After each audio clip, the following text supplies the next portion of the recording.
Welcome to the Tiny Morbid Fantasies podcast with your hosts, Andrea and Sofia. This is a podcast of short stories based on our everyday tiny morbid thoughts.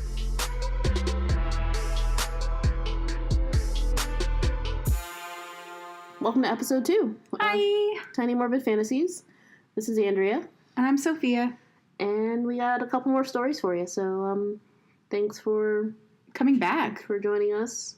If this is your first time, welcome. Don't listen to episode 1. We're still working out the kinks. That's how I feel about it, but we're learning. Yes. Work in progress. Well, thank you for sticking around if you did listen to episode 1. We really appreciate that. So this week, I think that these are our first stories, right? Yes, one of the I don't know why we didn't start with our first stories, but this is, I think, the first story we wrote when we thought of the idea of making a podcast. And this week you're going first, by the way. So. Oh, okay, sure. Yeah, this is kind of our origin stories. Yeah, mine, before we decided on how our format was really going to be, I wrote this story as a general representation of one of my anxieties. So I guess we can get into that a little bit later, but if you're ready for it, here's my story. Does it have a title? Yes. Okay, sorry. Go ahead. Continue. This week's story is called Trenton Tunnel. There's a stretch of highway between Camden, New Jersey and New Hope, PA that always draws me in. Maybe it's the winding roads that lead to it or the choppy waters that run alongside it, but it doesn't matter what time of the year or the weather conditions. It gets to me every time. This particular section of highway follows the curves of the Delaware River for a while. In the winter months, ice floes appear on the surface of the river and float south downstream. They're choppy, jagged reminders that spring is still months away.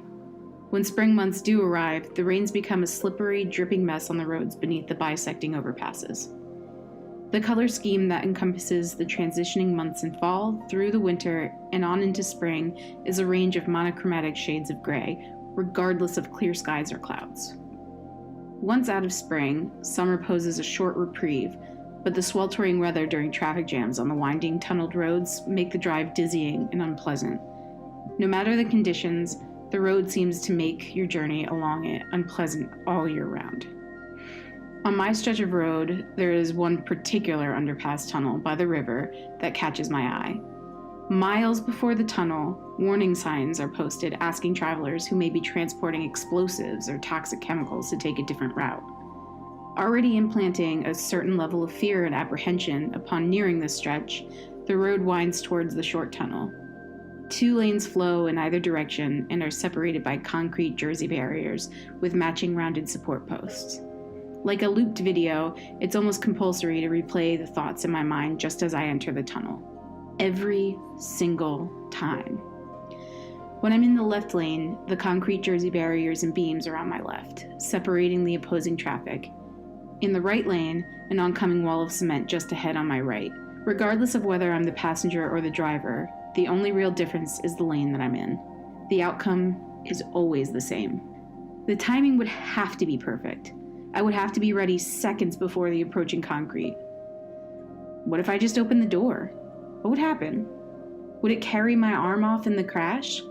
Would the car keep going? It's possible I'd be in shock and keep driving. If I was the passenger, would it send the driver into a spin after a frantic, worried reaction? Would the inertia pull me out?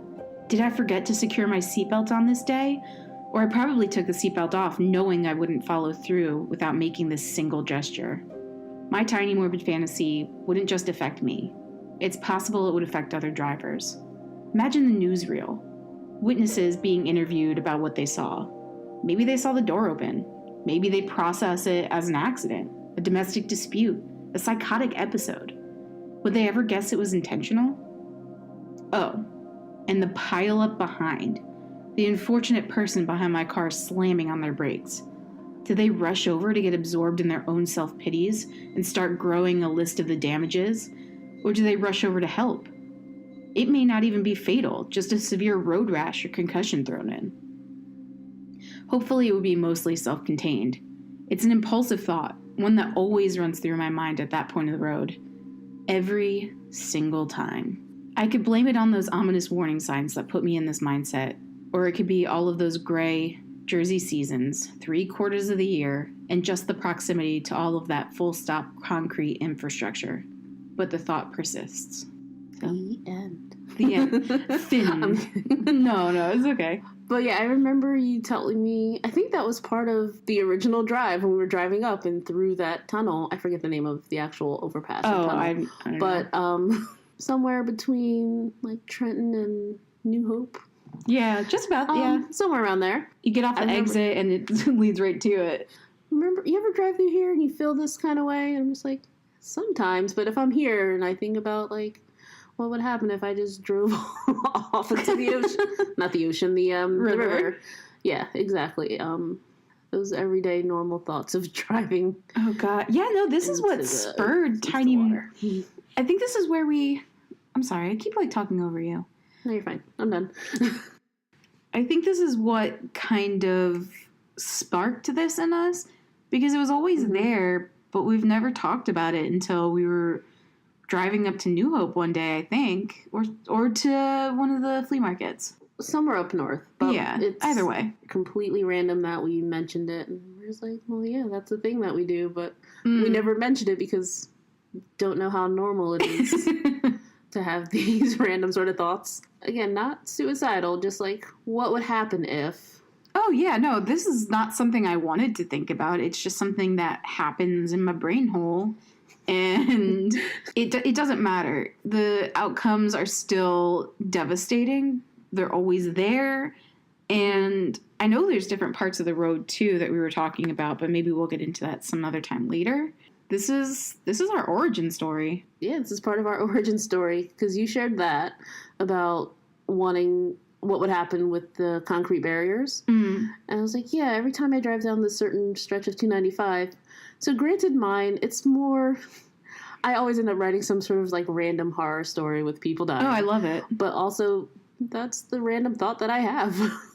It's a random thought of what would happen if I saw this, and then, like, my mind just creates a story as I'm driving along. Yeah. And the next thing you know, I'm at my exit, and I was like, have I been paying attention to the road this whole time I was driving? Because oh yeah. I don't know how I got here, but here I am. Like, however many exits or miles down the road, and I don't remember past the point of starting that weird daydream about the story that I'm about to tell, except, I added some more details to it, but for the most part, this is pretty much the story. I'm glad I gave it an ending, because I never got to the end, because I would usually get to my exit and get confused at how I got there. But now that we sat down and we sit down and write actual stories, I have the opportunity to gave my guy a name. Oh. And he never had a name. It was just that dude. And then, like, this thing happened. And he was just a character at first. Yeah. Okay. So I named him. Oh, I love it. Wait, this is going to be the series, right? Yeah, so my story, I just felt like doing something slightly different this time. It's a 3-part story, so it's going to be a to be continued. So each paragraph kind of ends on a slight cliffhanger. So, yeah, and I'll share it the next podcast. No, I love it. I think I read the first part or two, but I know you've edited it since then, so I'm really excited to see what changes you've made. We also changed kind of the way we're going to start doing stories. We're not going to read ahead each other's story, so I just wanted to put that out there, because before we kind of were just to share, kind of get the other person's opinion and edit it, and not edit, but I don't know, just get their opinion and like, hey, dude, this word doesn't sound right, does it? No, it doesn't. I think that only conceptually we know what the stories are about anymore, but the writing is going to be a surprise. Exactly. So this is my tiny morbid fantasy that I have when I drive past this random section of road. I keep calling it random, but it's the same section. It's the same section. I know. I guess it's random in the fact that I don't know why my mind chooses to go to this at that point in the road. Nothing special about it. Maybe there's no mile marker at this point. Is it the part where the trees are in the middle of the road too? Yeah, maybe I have to pay attention. I haven't driven there in a while because I've taken a different route. Okay. So I'll try to pay attention next time to see what's around, what's happening. Maybe the trees in the middle trigger it, because there is a part where it's just a grass divider and then the metal divider.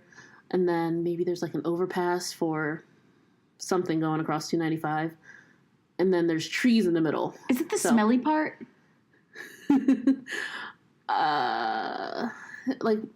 No. There's got to be like a I know what you mean. There's a smelly part. Yeah. But I think it's after the smelly part. The smelly part's closer to Trenton.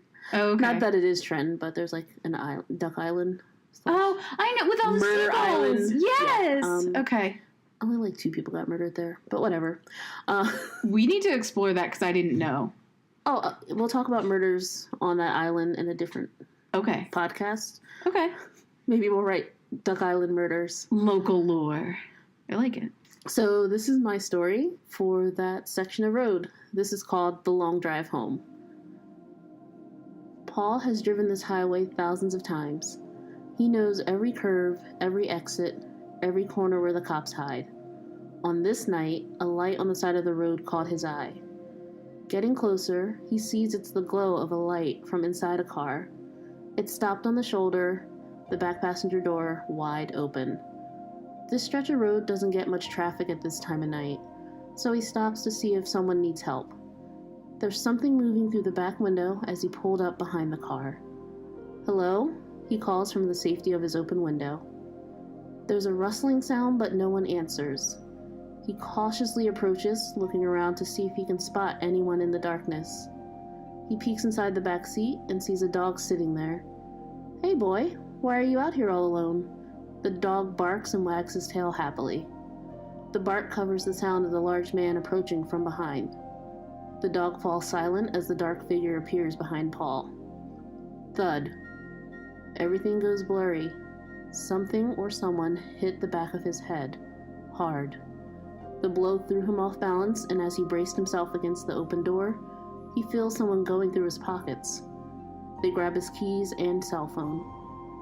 "Found him. Let's get moving," a shadowed figure shouts into the darkness. Frozen with shock, Paul hears the trunk opening. He groans as his body is picked up and thrown inside. Everything goes black. I can hear you. I'm sorry. I saw your face and you're just like, oh no. You know what's going to happen to him, but it's okay. No, it's because I've watched so many I Survived stories, and there's that's kind of how they start. And sadly, if I see someone on the side of the road, I'm not stopping. Sorry. No. Also, he didn't see someone. He just kind of saw a car there, and I've passed cars on the side of the road, and I'm just like, hope someone stops to help them soon. Did you call AAA? I mean, and if I don't see anyone, I'm like, I guess they got out and walk. Maybe they're out of gas. But also in the back of my mind, I'm like, it's either a trap or they're just getting rid of a dead body. They're fine. I mean, they're disposing of evidence in the middle of the night. It's all right. I don't want to bother them. Particularly at night? Yeah, yes. Or they're having some hanky pank time. Oh, you know what? Sex never comes to mind. Really? Always death or murder. Yeah. Maybe it's because I passed those people in the parking lot the other night, and there's no reason that guy was facing the back seat at that angle. What? I don't know what you're talking about. I don't want to visualize it again. It's a thing that you recently saw happen. They weren't that far from the road. That's the problem. And their hood light was on. So it's like, dude, can you at least go to the back of the building? Come on, man. Yeah, you didn't share that with me, but okay. Well, that happened. Welcome. Okay, so also sex. I know sex happens in cars. Well, yeah. I've seen movies. I've been one of those. I was young I'm not once. into that at all. It's a necessity. Anyway. But yeah, that's where my mind always goes when I pass this stretch of road. I'm gonna take a trip down 295. Oh, you know what? Also, I don't know what they're called. It's the highway patrol people in those white vans. If you pull over on the side of the road, they stop to see if you need help. They're constantly patrolling. Yeah, with the orange lights, and they're State Farm or something. They're so. Yeah. Also, they'll find them. They could stop and help a person. That's another reason why I don't stop. Because they have people for that. Look, you're a woman, and I'm not mad about that at all. Don't make excuses. Stuff is crazy out there. If you're a man, also don't stop. Well, there's that too, but, Just call from your window. Do you need help? And then... If you're good.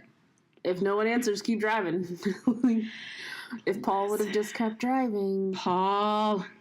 But don't worry, I thought of that. So what I feel like I want to do in the future, because I have alternative endings for... Ooh. I always think of alternative endings. I have an alternative for what would happen if Paul would have kept driving. Yeah, no, that sounds amazing. So we'll see. We'll see what happens to Paul. So this is episode 2, and next week next podcast, I should say. I want to try it for next week because I feel like we can record these and I can definitely edit them to have them come out weekly unless it gets too much for us because we do have day jobs. So and night jobs. Yeah. We have jobs like everyone, but this is like our creative side project that we like to do. So yeah, this is our passion project. And you know what? If you've made it this far, that's a beautiful thing. Thank you for being here on this journey as we learn, the ins and outs. We're not professionals. This is a passion project for both of us. And we've just been writing almost nonstop because these ideas keep flowing to us. So I'm really happy if you've made it this far, and if you jumped in right here, please stick with us. We're learning as we go, and we appreciate your presence. Oh, absolutely. And what's our social media if you want to follow us? All right, so if you want to follow us, we have an Instagram at Tinymorbidfantasies, Twitter at Tinymorbid. I do Reddit a lot. I love Reddit. I'm obsessed. So I also made us a podcasting Reddit. I lurk mostly, but you can also follow us on Reddit. Mm-hmm. Username Tinymorbidfantasies. Mm-hmm. There's a theme, but that's what we have so far, and we're just kind of putting our name out there and just following people, learning the process, and just kind of having fun with it because we just like to tell stories. Oh yeah. By no means am I a professional writer or storyteller. Same. These are just the random thoughts that I have, and also Sofia has them, and we turn them into stories. Yeah, welcome to this experience with us. Oh, welcome to this. Yeah, so follow us on our social medias. We would love to hear who you people are and why you even... No, I'm just kidding. I would love to hear who you people are. I don't know, interact with people and know that we're not the only... I'm sure we're not the only people who have these horrible thoughts because, again, I've been on Reddit. I've seen some things. But I want to, make a collective of people talking about these random weird thoughts. A morbid collective. Yeah, just like a morbid storytelling collective of, Tell us your recurring thoughts and tell us your nightmares. # bedtime stories. I don't know. I just made that up. Is that a Madonna album? Is it? Bedtime stories? I don't know. # tiny nightmares. How about that? Oh, tiny nightmares. I like that. Yeah. We gotta figure out an ending. Thanks for joining us. Yeah, thank you. Episode 2. Done.